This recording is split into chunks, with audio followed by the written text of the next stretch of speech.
Olha só, os imperativos da aliança da graça.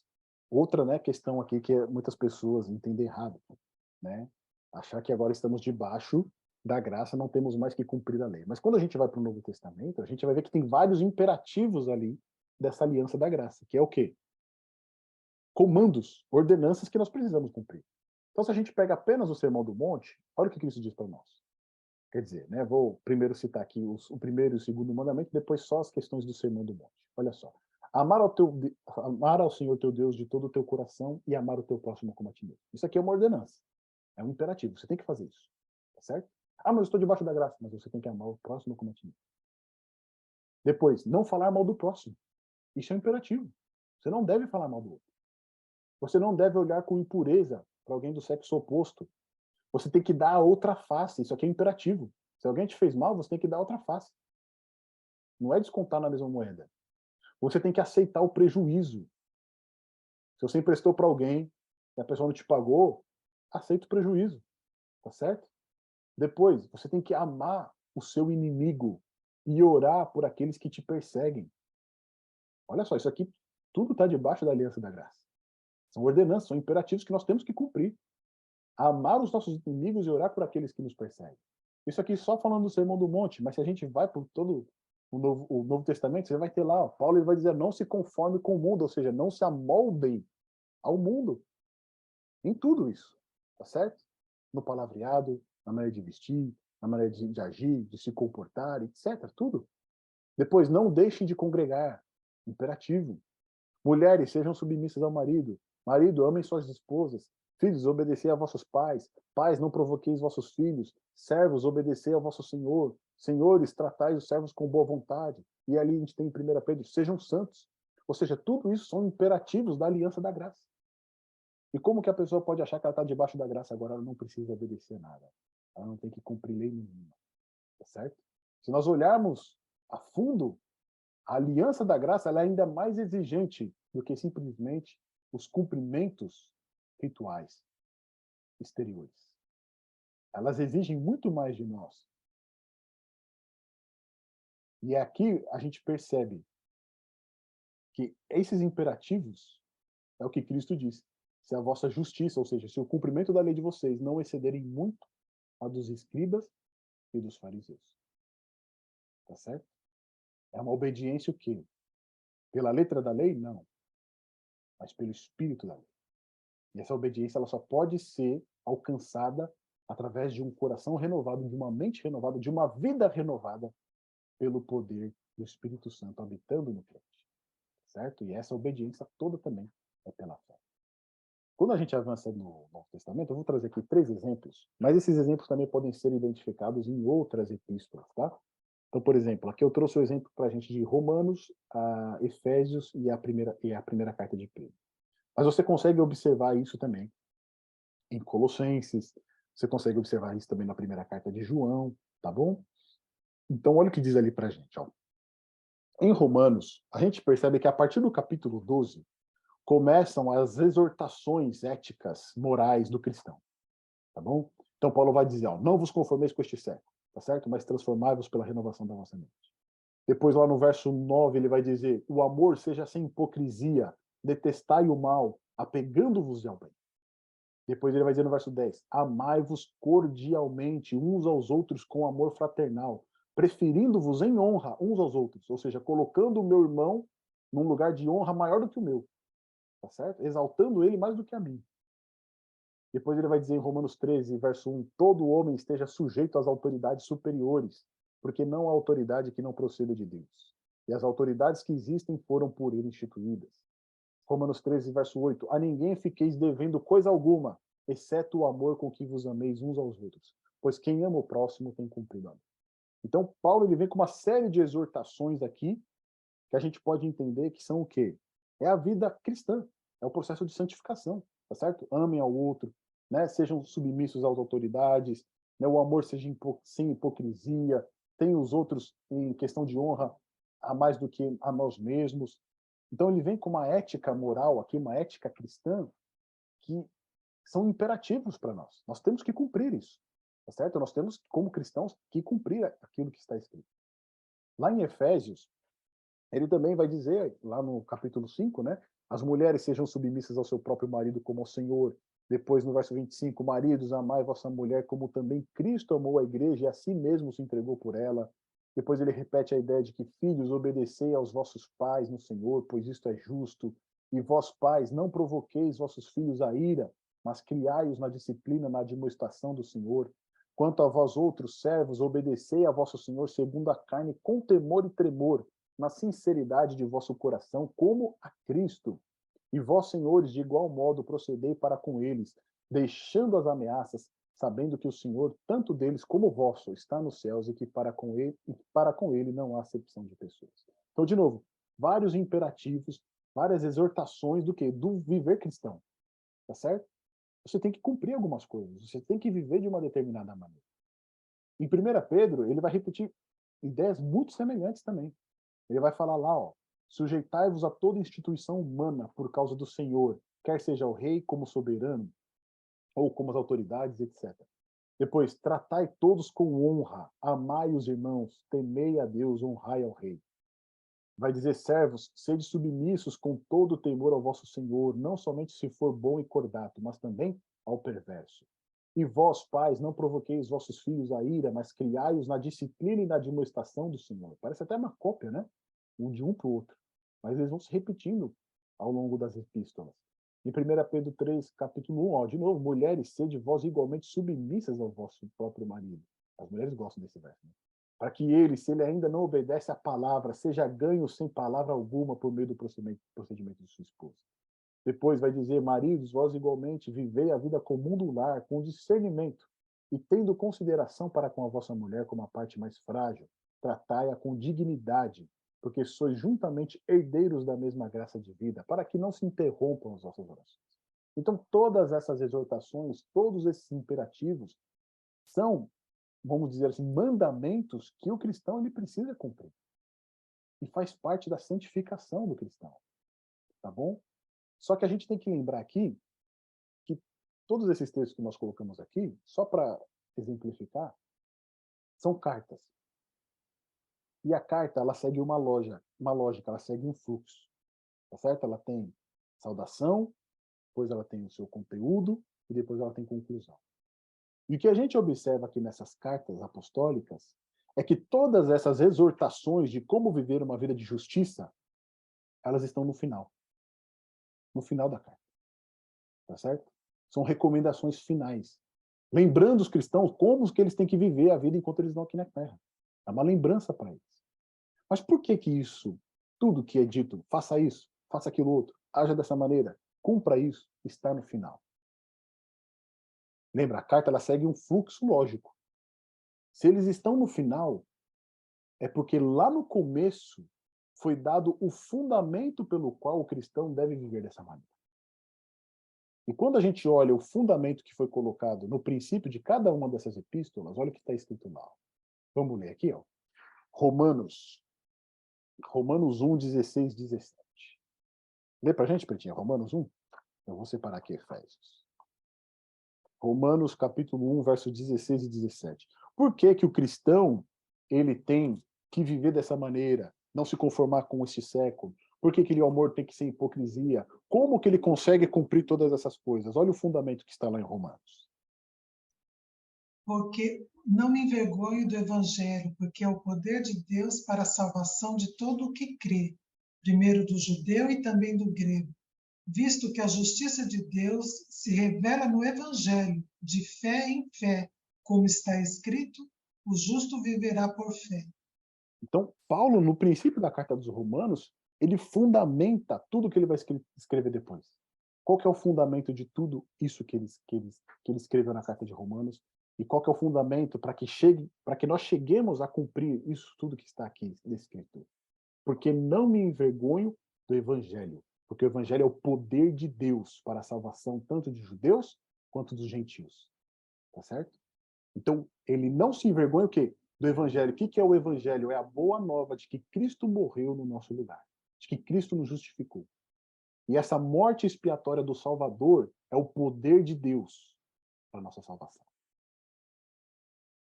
É o poder de Deus para que a gente possa o quê? Cumprir o que ele escreve no final da carta. Paulo, ele fundamenta no princípio como que a gente pode cumprir o que está escrito no final. Como que a gente pode obedecer? Como que a gente pode ter um amor sem hipocrisia? É o poder do evangelho. É o poder da cruz de Cristo. É o poder do Salvador. É esse poder que nós aceitamos pela fé que nos leva a viver essa vida em conformidade com a vontade de Deus. Não existe outro. Já foi fundamentado lá no princípio. Nosso fundamento é quem? É Cristo. E é interessante que muitas vezes as pessoas, né, a gente pega assim, as pessoas elas vão pregar os textos bíblicos. E elas pregam essa última parte das cartas. E fala, você tem que fazer isso, você tem que fazer aquilo. Mulheres, sejam submissas ao marido. Marido, ame as vossas esposas. E eles pregam isso e se esquecem que o fundamento para que isso seja real na vida do cristão, qual que é? É a boa nova do evangelho. É o poder de Cristo. É isso que muda a vida. É isso que transforma e nos leva à obediência. Então a gente não pode esquecer, jamais, que toda obediência, toda justiça que nós quisermos cumprir, precisa estar fundamentado em Cristo, na sua salvação, na boa nova do evangelho, porque é o poder de Deus para a salvação. E aqui, quando Paulo utiliza, né, a palavra poder, é a mesma palavra que dá origem à dinamite, né? Ela explode, ela acaba com tudo, ou seja, é aquele poder que é magnífico, que transforma a vida, que explode o coração endurecido pelo pecado e permite que um coração de carne seja colocado no lugar. Esse é o poder de Deus. Lá em Efésios, olha o que está escrito lá em Efésios, no capítulo 1, verso 3 e 8. Paulo, no final, ele vai falar, mulheres sejam submissas, marido amai as vossas mulheres, filhos, né, obedeçam aos pais, tudo. Como que a gente cumpre isso? Como que a gente pode obedecer dessa maneira? Lá no capítulo 1, no verso 3 a 8, ele dá o fundamento. Olha o que está escrito lá. Bendito Deus e Pai de nosso Senhor Jesus Cristo, que nos tem abençoado com toda sorte de bênção espiritual nas regiões celestiais em Cristo. Assim como nos escolheu nele antes da fundação do mundo para sermos santos e irrepreensíveis perante ele e em amor. Nos predestinou para ele, para a adoção de filhos por meio de Jesus Cristo, segundo o beneplácito de sua vontade, para o louvor da glória de sua graça, que ele nos concedeu gratuitamente no amado, no qual temos a redenção pelo seu sangue, a remissão dos pecados segundo a riqueza da sua graça, que Deus derramou abundantemente sobre nós em toda a sabedoria e prudência. Ou seja, de que maneira então nós podemos obedecer e cumprir tudo aquilo que é proposto pelo apóstolo? O fundamento está aqui. É Cristo, é a redenção que nós temos nele. Porque somente a redenção que nós temos em Cristo, nosso Salvador, é que permite que nós recebamos as bênçãos derramadas do céu. Que nós recebamos um Espírito na nossa vida, que vai nos levar numa obediência, que vai nos levar à justiça completa. Tá certo? Então, existe o fundamento. O fundamento é Cristo. Da mesma maneira, em 1 Pedro, tá com ele aí, Pretinha? 1 Pedro, capítulo 1, versos 3 a 5. Olha lá. De que maneira nós podemos cumprir aquilo que o apóstolo pede? Sujeitai-vos, inclusive às autoridades, né? Aos reis, sejam os servos submissos, etc. Como que a gente pode obedecer a tudo isso? 1 Pedro, capítulo 1, do verso 3 a 5. Bendito Deus e Pai de nosso Senhor Jesus Cristo, que, segundo a sua muita misericórdia, nos regenerou para uma viva esperança mediante a ressurreição de Jesus Cristo dentre os mortos, para uma herança incorruptível, sem mácula, imarcessível, reservada nos céus para vós outros, que sois guardados pelo poder de Deus, mediante a fé, para a salvação preparada para revelar-se no último tempo. Então, olha lá, qual que é o fundamento da obediência, do serviço do cristão, da sua justiça? A morte e ressurreição de quem? De Cristo, do nosso Salvador. E ele traz para a gente aqui, ó, vós que sois guardados pelo poder de Deus mediante o quê? A fé. Nós somos guardados pelo poder de Deus mediante a fé. Em quem? Em Cristo. Nós só podemos obedecer plenamente, corretamente. Nós só podemos ter uma justiça que excede a dos fariseus mediante a fé. Porque essa fé no Salvador nos comunica poder para obedecer não a letra da lei, mas o espírito da lei. Não é triste quando às vezes a gente vê pessoas que passam a vida inteira dentro da igreja. E aos olhos das pessoas, elas são pessoas perfeitas, elas cumprem tudo certinho, fazem tudo certinho. Têm o zelo sem igual pelas coisas do Senhor, mas não tem amor no coração. É incapaz de ter misericórdia e compaixão. Por quê? Aprendeu a guardar a lei, aprendeu a obedecer à lei, aprendeu a viver de acordo com os costumes e com as regras. Mas o coração não experimentou o poder da salvação que vem de Cristo, que vem da cruz do Salvador. O coração não foi quebrantado, não foi lançado no chão, não foi regenerado. É nesses casos que a gente vê, né, que nós teremos muitas surpresas, né? De pessoas que muitas vezes nós falávamos, vai estar no céu com certeza, mas teremos, né, o dissabor, enquanto outros também, as quais a gente fala, esse não entra de jeito nenhum, mas ali teve um coração regenerado, transformado pelo poder de Deus. Portanto, o fundamento da nossa justiça, meus amigos, precisa ser Cristo, precisa ser a cruz do Salvador. Como que nós podemos, então, ter prazer no cumprimento da lei? Como nós podemos ter prazer no cumprimento da justiça? Contemplando o nosso Salvador Jesus Cristo. Não tem outra maneira de obedecer a tudo que é proposto na palavra de Deus se não for por amor a Cristo. Se nós não amarmos o nosso Salvador, não reconhecemos aquilo que ele fez por nós, quando ele nos justificou, nós também não teremos prazer em viver uma vida de justiça. A nossa vida de justiça será um fardo, será um peso. Nós iremos ali obedecer porque fomos ensinados, porque somos disciplinados, mas não iremos obedecer porque fomos transformados. A única maneira de ter prazer no cumprimento da lei de Deus é reconhecer que Cristo, ele nos capacita. Ele entregou tudo para que nós pudéssemos ter essa nova vida. É esse amor que deve motivar a nossa obediência. E não nada, né, fora disso. Recapitulando o nosso estudo. Por sua vida, morte e ressurreição, Jesus Cristo nos concedeu justificação e santificação. A justificação é o nosso título ao reino de Deus. Santificação é o nosso preparo para entrar e desfrutar com alegria deste reino. Estar debaixo da aliança da graça não anula a lei de Deus, pelo contrário. Quem recebeu a graça divina no coração, recebeu também poder para viver uma nova vida de santidade. Cristo declarou que o cumprimento da lei daqueles que foram justificados por seu sangue deve exceder a norma dos legalistas. A aliança da graça está repleta de ordenanças, imperativos para o cumprimento do cristão. Só podemos alcançar essa justiça mediante a fé e o amor do nosso Senhor. Ao contemplar tamanho sacrifício, o amor brotará do coração arrependido, o levando à completa obediência, levando ao completo cumprimento da justiça. Certa ocasião, um dos mestres da lei de Israel, um daqueles que guardavam a lei firmemente, que não ousava transgredir a lei de Deus, que cumpria tudo certinho, foi ter um encontro com o nosso Salvador à noite, longe dos olhos da turba, longe dos olhos daqueles que eram seus companheiros. E chegando ao nosso Salvador, querendo discutir com ele talvez algo de religiosidade, talvez uma reforma que deveria ocorrer no meio ali dos seus amigos, dos crentes que estavam em Jerusalém. Mas o Salvador foi direto e enfático. Para aquele homem que era um crente, que era um filho de Abraão, que vivia seguindo as regras e normas completamente, Cristo ousou dizer para ele: quem não nascer da água e do Espírito não pode entrar no reino dos céus. É um absurdo isso, né? Você falar isso para um homem tão piedoso, que segue as coisas tão firmemente, tão corretamente, sem transgredir nenhuma lei, que ele precisa nascer de novo. Porque se ele não nascer de novo, ele não vai entrar no reino dos céus. Mas foi esta a palavra que o Salvador disse para ele. O que Jesus estava querendo dizer para Nicodemos naquela noite foi: Nicodemos, você pode observar a sua vida inteira, todos os regulamentos e normas.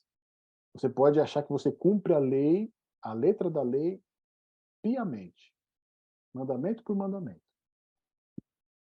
Mas a sua obediência não brotar de um coração regenerado, transformado, que nasceu de novo, não passa de trapo de imundície. E Nicodemos disse: como que então pode acontecer isso? E Jesus disse para ele: ao contemplar a cruz, ao contemplar o sacrifício do Filho de Deus, todo aquele que olha para essa cruz e crê, todo aquele que aceita o Salvador na sua vida, pode nascer de novo. Pode nascer para uma nova vida. Pode ter um coração transformado, uma mente transformada. Foi para isso que Deus entregou o seu único filho, para que todo aquele que nele crê não perecer, mas ter a vida eterna. Em Cristo, nós podemos ter uma nova vida, podemos ser transformados, podemos ser completamente transformados numa nova criatura, para viver uma vida de santidade. Não importa qual tenha sido o nosso passado, não importa qual tenha sido o pecado que nos escravizou, o mesmo Cristo que tem poder para perdoar os pecados, tem poder para quebrar o pecado na nossa vida e nos dar uma vida de santidade. Basta olhar para a cruz e crer. Meus amigos, indicação de leitura aqui para nós. Quero indicar esse livro aqui, Pecado e Salvação, tá bom? Esse livro aqui você encontra na CPB. O que é ser perfeito aos olhos de Deus? É um livro do George Knight. Esse, infelizmente, não vai estar gratuito para leitura, tá bom? Mas eu recomendo absurdamente, se você puder, compre esse livro, tá certo? Aqui no resuminho dele ele traz o seguinte, ó, Pecado e Salvação examina o próprio coração da mensagem evangélica, a obra de Deus por nós, sobretudo na cruz. Depois passa a tratar de forma mais ampla de sua obra em nós, processo de santificação. Diferentemente de livros sobre teologia abstrata, Pecado e Salvação fornece não apenas informações teóricas, mas também orientações práticas para a vida diária. O livro procura mostrar a inter-relação entre os componentes da salvação, investigando conceitos como justificação, santificação, perfeição e impecabilidade. Tá bom? Temas aí que são bastante intrigantes para nós, né? A questão de perfeição, se é possível viver uma vida sem pecado, etc. Ele vai abordar de uma perspectiva bíblica. Tá? Nesse livro ele vai trazer uma citação de John Wesley que eu gostei bastante, que ele diz o seguinte: a lei lança o pecador para os braços de Cristo. Depois que Cristo recebe o pecador, Cristo coloca o pecador no caminho da lei. Então, a lei condena o pecador e lança ele para Cristo. Mas depois que Cristo o recebe, o justifica, Cristo coloca o pecador agora no caminho da lei, tá certo? Para trilhar esse caminho de santificação. Então, esse livro aqui é bastante recomendado. Se você tiver oportunidade, adquira ele, tá bom? E o nosso hino aqui, como sugestão para você, é o hino 392, Ser igual a Cristo. Tá bom? Ali diz qual seja meu dever. Ao servir-te aqui, Senhor, como devo proceder para ser qual Cristo? Como devo eu falar? Como demonstrar amor? Como orar e trabalhar para ser qual Cristo? E aí no refrão ele diz, para ser qual Cristo, ser igual a Cristo, ser igual a Cristo. Diz-me como devo andar para ser igual a Cristo. Tá bom? O grande propósito do cristão é ser igual a Cristo.